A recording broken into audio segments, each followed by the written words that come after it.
Right. So the first solution for the process synchronization, we can give it as the Peterson solution. So in this particular solution, there are two variables that you need to understand very clearly. That is an integer called turn and the Boolean variable called flag. So the turn will indicate whose turn is it to enter the critical section, and the flag indicates when a process enters the critical region until it completes, right? So those are the two variables that you need to understand clearly. So based on the values of the two variables, one process will start its execution in the critical region while the other processes are kept on hold, right? So immediately after one process complete its critical region, then the other process can enter the critical region after that.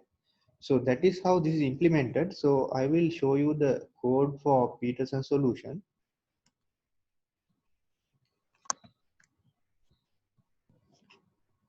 Right, so this is the code for the Peterson solution.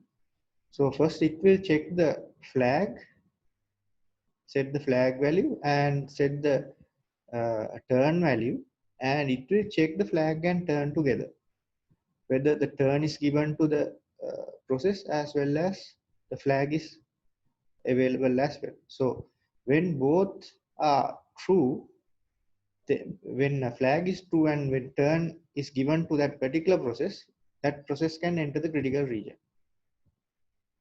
right? And immediately after completing the critical region, the flag will be uh, initiated to false for that particular process. So another process waiting can enter the critical region. So one important thing you need to identify here, a process will have its critical region as well as a remainder section. So that means process can do certain operations or execute certain instructions related to the shared variable and also some other work as well.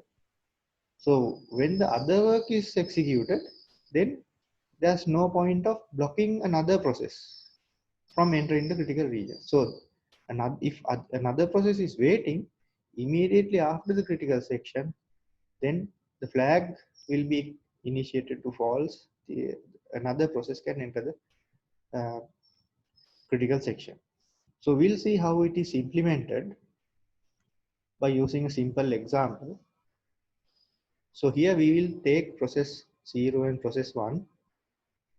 So flag will have flag 0 and flag 1. Turn will be given as 1 or 0 based on the process 0 and process 1. So what we have here is any set of operations in the critical section related to the critical section. That means copy in the shared variable, do certain processes and update the shared variable. Up to that, it is the critical section. So we'll start the execution from process 0 into sequence like this. So you can see at the bottom of this slide, we have the status of the flag and the turn. So initially turn is null, flag, all the elements are also null. So flag 0 becomes true. So you can see flag 0 will be true.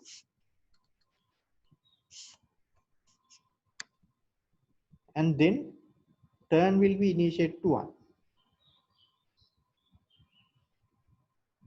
Right? And then suppose that there's a context switch. Right? So then the CPU will start executing process 1. Then flag 1 is true. So you can see both flag 0 and 1 will be true.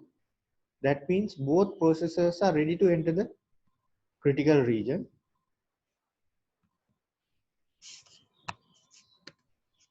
Then turn equals 0.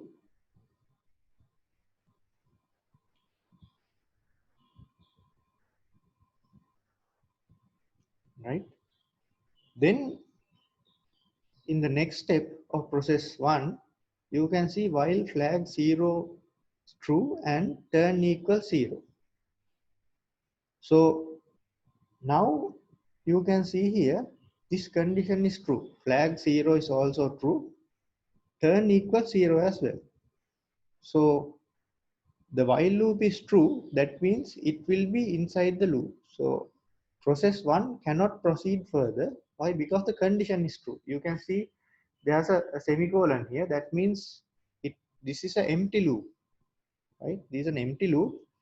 So this will be inside the loop until either flag or turn is false, right? So at this point, process 1 is in the waiting state. That means it's in the loop.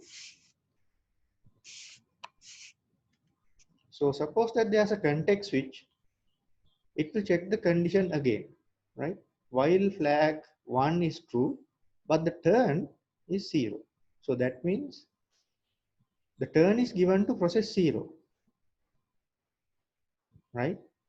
So this is false, right? Because turn is equal to 0. So process 0 can enter the critical section,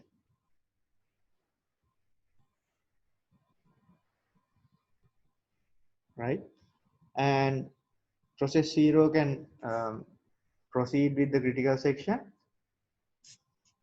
do the operations, and update the shared variables.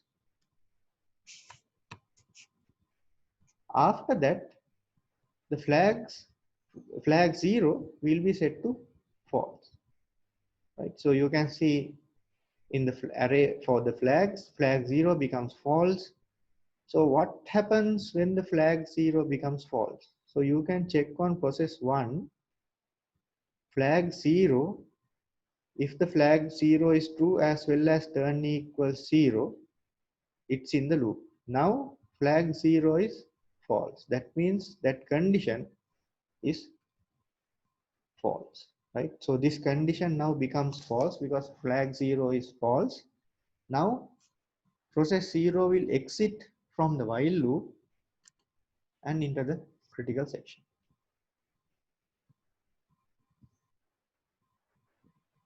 right? So process 1 can enter the critical section, do the necessary operations in the critical section or the critical region.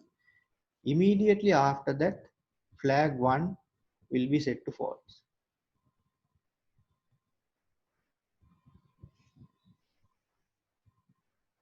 right? So this is how the Peterson solution works, right?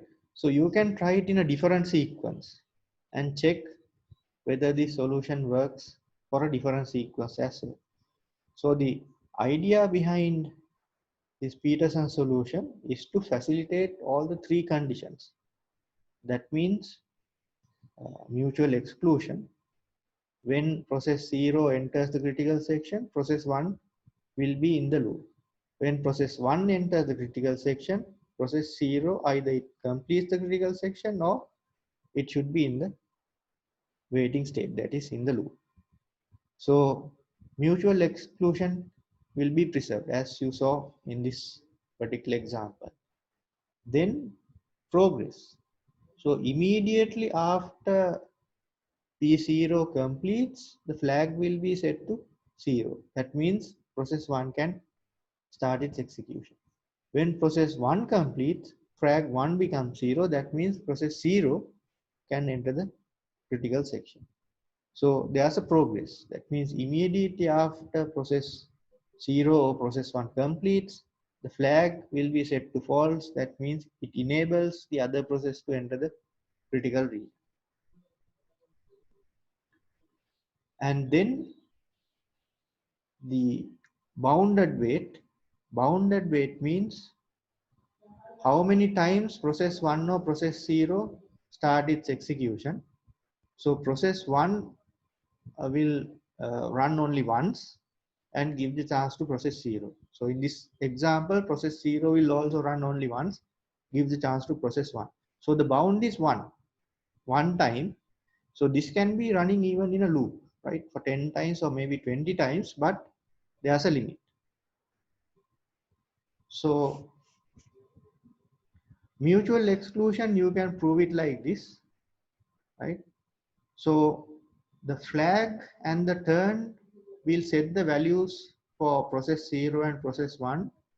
So which process will execute, right?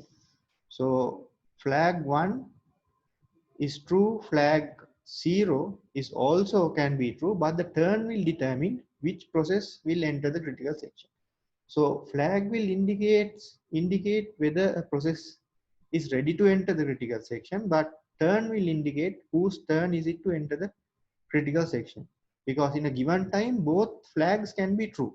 That means both process 0 and process 1 are ready to enter the critical section, but turn will give the chance of a particular process to enter the critical section, because turn can be either one value.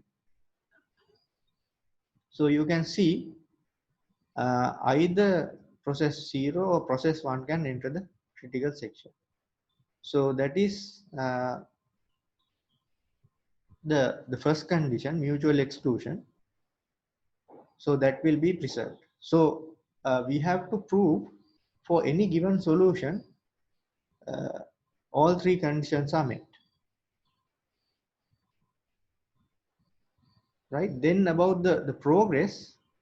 So immediately after process 0 or process 1 completes, right, for the flag will be set to false, right?